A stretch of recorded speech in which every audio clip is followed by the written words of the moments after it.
This is Sherebangla medical হাসপাতাল। এটা কোনো সাধারণ হাসপাতাল নয়, এটা পীর মুরিদ বাবার দরবার শরীফ। এখানে কেউ ফেরে না খালি হাতে।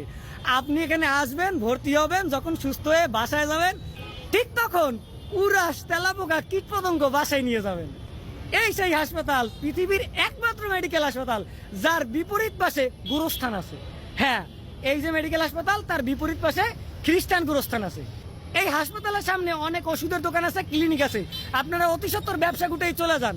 এই হাসপাতালের সামনে দেওয়া উচিত টর্চ লাইটের দোকান, কারণ এই মেডিকেল হাসপাতালের টয়লেটে লাইট জ্বলে না, টর্চ লাইট নিয়ে বাথরুম করতে হয়। ভাবেন একবার, একটা লাইট নিয়ে গেছেন, ওই লাইট বাথরুমে পড়ছে, এবার আপনি উচিত কার্য সম্পাদন করবেন কিভাবে এবং পরবর্তীতে ফেরত আসবেন কিভাবে?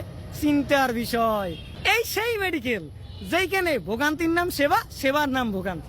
এই সেই মেডিকেল যেইখানে আপনার রোগীর জন্য বাজেটের খাবার আছে, সেই খাবারের নাম অশান্তি।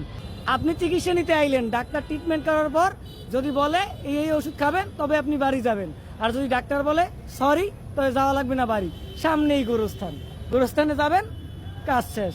মানে এই এমন একটা মেডিকেল আমার মনে হয় সারা পৃথিবীতে এই একটাই, যে মেডিকেলের সামনে একটা গোরস্থানও আছে।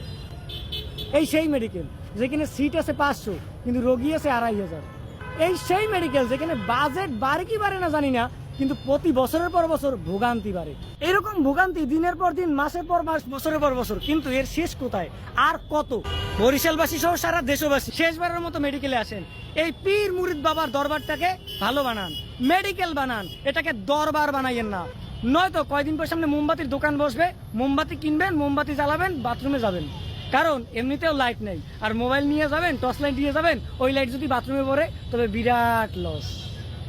সময় থাকতে চিন্তা করেন।